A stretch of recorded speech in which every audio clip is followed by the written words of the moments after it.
4.15 총선이 대한민국의 체제를 결정하는 선거라고 이야기하는 분들이 많습니다. 이 평가에 동의를 하건 동의를 하지 않건 나라의 미래의 많은 부분을 결정할 선거임은 분명해 보입니다. 가장 큰 변화는요, 헌법 개정이 되느냐 안 되느냐일 겁니다. 여당은 이미 지방선거 때 헌법을 개정하겠다라는 개헌안까지 냈었고요. 그리고 대통령, 여당 대표, 여당 원내대표, 여당 출신의 국회의장까지 개헌에 대한 의지를 강력하게 피력해왔습니다. 근데 사실 야당도 만만치는 않죠. 지난 2월 여당발 원포인트 개헌안이 발의됐을 때 100만 명만 모으면 헌법을 바꿀 수 있다라는 이 원포인트 개헌안에 야당의 김무성 의원 등도 상당수 참여를 했었죠. 야당 안에서도 개헌에 대한 분위기가 상당히 있는 것은 사실입니다. 제1야당의 황교안 대표 역시 1월 22일 신년 기자회견에서 개헌에 대한 의지를 표명했습니다. 정확한 워딩은 이렇습니다. 총선에서 압승할 경우 제왕적 대통령을 막을 개헌을 추진하겠다. 그래서 여당이 이겨도 개헌을 하겠지만 야당이 이겨도 개헌을 할 가능성이 많습니다. 이 개헌의 내용은 무엇일까요? 여야를 막론하고 이른바 진보좌파 성향 국회의원들이 많이 당선되면은요, 헌법은 이쪽 방향으로 진행이 되겠죠. 진보좌파 성향 의원들이 상대적으로 적게 당선된다면 좌경화된 헌법의 강도는 조금 더 약화될 것입니다. 그러나 어쨌든 지금 현행 헌법의 자유민주주의 시장경제라는 핵심 가치가 지켜질 수 있겠는가? 진보좌파의 흐름들이 더 강화되면 더 많이 바뀔 것이고 덜 당선되면 덜 바뀌게 될 테지만 어쨌든 개헌이라는 것은 현행 헌법을 왼쪽으로 클릭 이동시킬 것은 거의 분명해 보입니다. 그리고 가장 중요한 헌법 3조, 4조. 대한민국의 영토는 한반도와 그 부속도 들어간다. 그렇기 때문에 북한 지역은 대한민국 땅이고 북한 주변은 대한민국 국민이고 저 지역에 있는 조선민주주의 인민공화국은 불법 정권, 괴뢰 정권이다. 우리는 평화적으로 저 체제를 해체시켜야 한다는 헌법 4조의 자유민주적 기본질서에 의한 평화통일, 이 3조와 4조, 영토조항과 통일조항, 이것이 지켜질 수 있겠는가? 여기에 대해서는 의문이 제기될 수밖에 없습니다. 여당이 주도하든 야당이 주도하든 말이죠. 왜냐하면 여당은 적극적으로 바꾸겠다라는 주장을 하는 국회의원들이 많고 야당도 사실은 만만치 않기 때문입니다. 그래서 어떤 식으로든지 개헌이 이루어진다면 국민들에게 내비쳐지는 미끼 상품 말고 예를 들면 4년 중임제라든가 의원 내각제라든가 이러한 포퓰리즘적 정치 상품 말고 실제로 가치 패키지로 바뀌어지는 조항들 가운데 대한민국의 가장 중요한 가치를 담고 있는 조항들도 건드리는 거 아니냐, 우려가 나오지 않을 수 없습니다. 여기 심지어 자유민주주의의 자유를 빼버리고 시장경제를 사회적 경제라는 이름으로 체제의 근본 토대를 뒤집어버리는 시도도 헌법에 담기는 거 아닌가. 당연히 우려가 나오는 것입니다.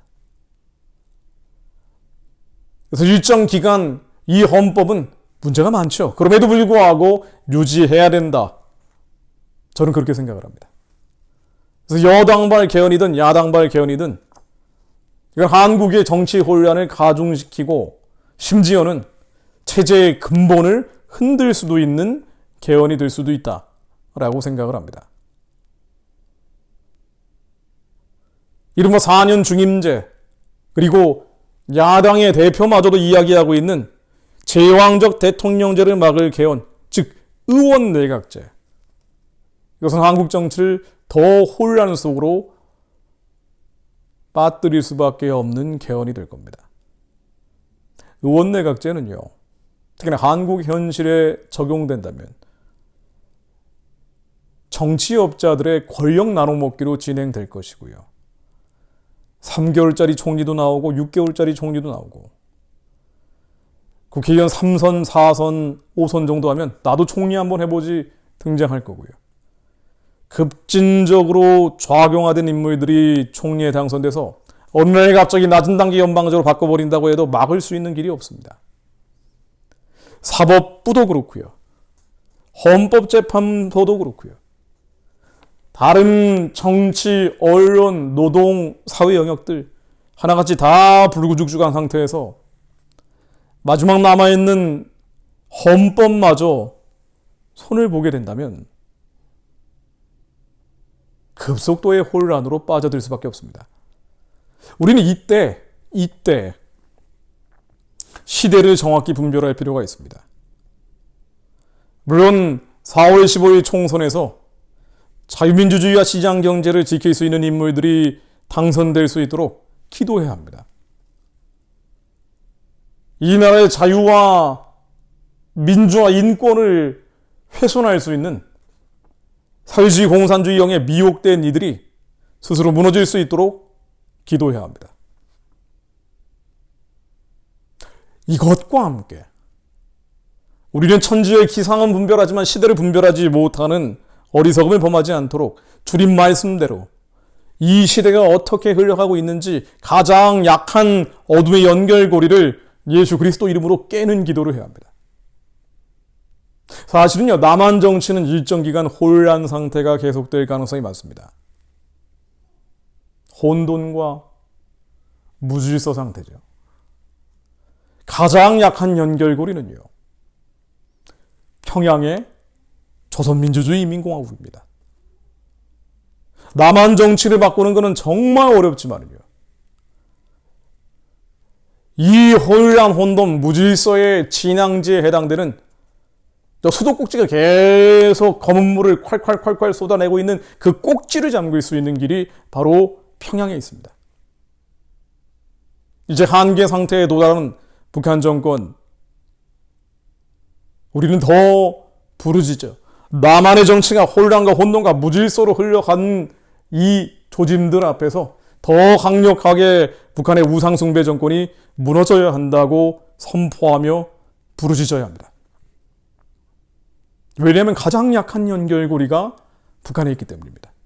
뒤집어 이야기하면 이 나라의 정치도 우리의 삶의 모든 영역도 하나님이 주관하시는데요, 이러한 어수선한 상황들을 허락하신 것은 우리의 사명, 민족적인 부르심과 국가적인 택하심인 선교하는 제사장 나라의 콜링을 전 국민들이 무시했기 때문입니다. 이것을 회복하는 길이 북한 동포들에 대한 연민을 되찾는 것이고요, 우리가 이 연민을 되찾을 때 하나님이 남한의 혼돈과 혼란과 무질서도 정리하실 것이라고 저는 믿습니다. 오히려 이런 때일수록 도대체 희망이 보이지 않고 소망이 보이지 않는 한국 정치의 현상들을 들여다볼 때 자칫 잘못하면 대통령 선거는 앞으로 치러지지 않을 수도 있습니다. 그 의원 내각제로 가서든 아니면 그렇지 않은 체제 변혁이 되든, 그럼에도 불구하고 도대체 끝이 보이지 않는 터널 속을 걷고 있는 이런 답답하고 갑갑한 현실이라고 느껴질 때 더 2,500만 백성들을 살려달라고 부르짖는다면 하나님의 강력이 한반도에 임하여 남한 정치도 바뀌게 될 것입니다. 평양 우상숭배 정권이 무너지면 황장엽 씨가 이야기한 것처럼 수십만 명의 남한의 북한 공작원들도 더 이상 공작할 필요가 없어지겠죠. 다 끈떨어진 연처럼 됩니다. 김일성 일가를 마치 신처럼 떠받들었던 주체 사상파들도 자중질환에 빠집니다. 남한을 회복시킬 길은 북한 체제가 평화적으로 무너지는 데 있습니다. 나중에 전쟁이나 폭격으로 무너지기 전에 우리는 예수의 피가 저 어둠의 정권을 초월적으로 만져고 적시고 저 흑암의 땅을 주님이 직접 핸들링해 주시기를 기도합니다. 가장 약한 연결고리이기 때문입니다. 그리고 가장 본질적인 기도, 가장 약한 자들을 향한 호소이기 때문입니다. 그래서 한국의 정치판을 보며 도대체 답이 보이지 않는 것 같을 때 남아있는 자들은 예수 그리스도 이름으로 명하노니 북한 정권은 무너질지어다. 더 선포해야 합니다. 성경의 모든 반전의 역사, 역전의 드라마는 안 될 것 같은 상황에서 바랄 수 없는 중에 일어났습니다. 제가 성경 말씀 잠깐 인용하고 마무리하려고 합니다. 사사기 7장 19절. 기드온과 300 용사들이 12만 8천 명 도저히 싸울 수 없는 중과부죠. 사실은 지금보다 더 어려웠겠죠. 지금 그나마 한국에서 뭔가 정치적인 묘수를 두면 뚫릴 것 같은 기대감이라도 있지만 총선에서 잘 치르면 약간의 희망이 보이지 않을까? 소망이 있지 않나? 꿈이라도 꿀 수 있지만 그러나 300명의 기드온 용사들은 12만 8천 도저히 싸울 수 없는 상대 앞에 몰려갔습니다. 기드온과 그들은 이경초의 신과 이른즉 변방에 채번할 때라 나팔을 불며 손에 가졌던 항아리를 부수니라. 정말 엉뚱한 일을 했죠. 그러나 하나님이 시킨 것이 이게 한 겁니다. 세대 3 컴패니언들이 나팔을 불며 항아리를 부수고 왼편에 횃불을 들고 오른편에 나팔을 들어 불며 외쳐가로되 하나님의 말씀을 선포했습니다. 여호와와 기드온의 칼이라 하고 여호와와 기드온의 칼이라 하고. 정말 엉뚱한 행동이죠. 상식과 이성과 우리의 경험으로는 납득이 잘 되지 않지만 그렇죠. 경험적으로야 한국이 이러다가 사회주의 체제로 가는 거 아니야.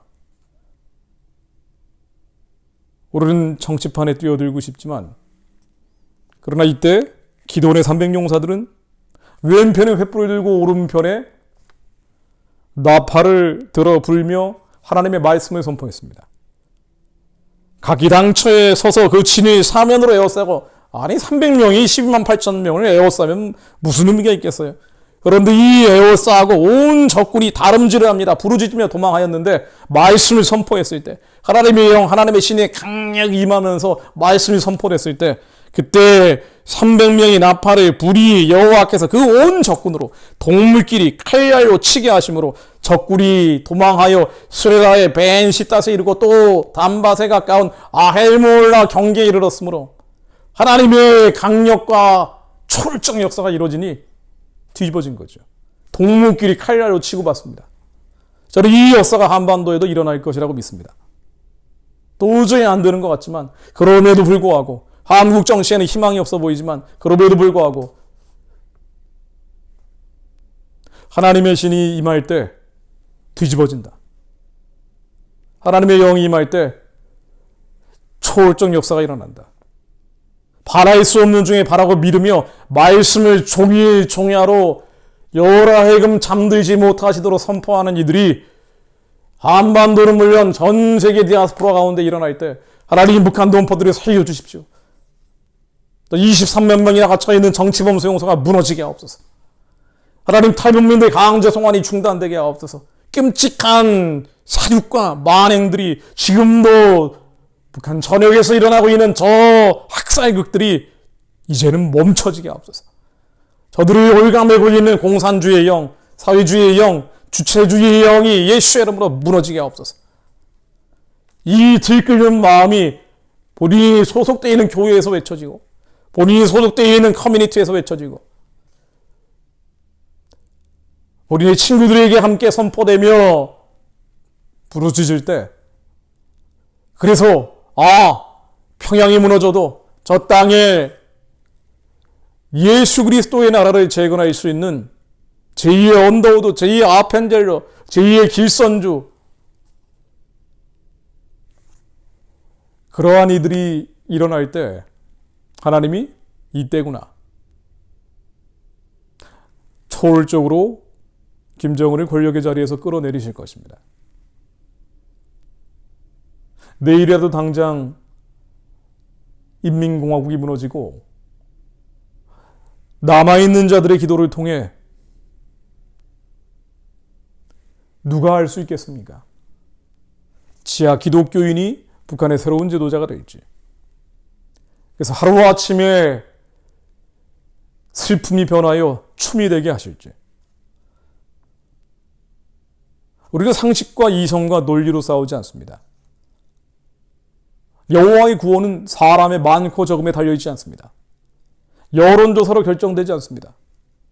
심지어 선거 결과, 투표 결과로도 결정되지 않습니다. 남은 자들의 기도, 하나님의 마음을 품은 예수 그리스도의 심장을 가진 자들의 부르짖음을 통해, 그들의 말씀의 선포를 통해 하나님께서 역사하십니다. 이 놀라운 드라마를 많은 이들은 하나님이 이루신 통일이다, 오직 복음으로 이루어진 통일이라 부를 것입니다. 그래서 우리가 가는 길은 복음 통일입니다. 여러분, 한국 정치에 희망이 보이지 않고 소망이 보이지 않고, 그리고 다음 달 바로 이날 야, 큰일 났다 라는 절망적인 생각이 든다 할지라도 하나님이 이 땅에 재앙을 바라시는 분이 아닙니다. 장래일의 소망과 평안을 주시려는 분입니다. 하나님의 마음을 믿음으로 취하고 우리는 종일종야로 잠잠치 않고 파수꾼처럼 하나님께 탄원합니다. 하나님, 북한의 동족들을 구원하시고 한국과 전 세계 디아스포라 교회들을 회복시켜 주시어 복음이 땅끝까지 전해지는 선교의 길이 열리게 하옵소서.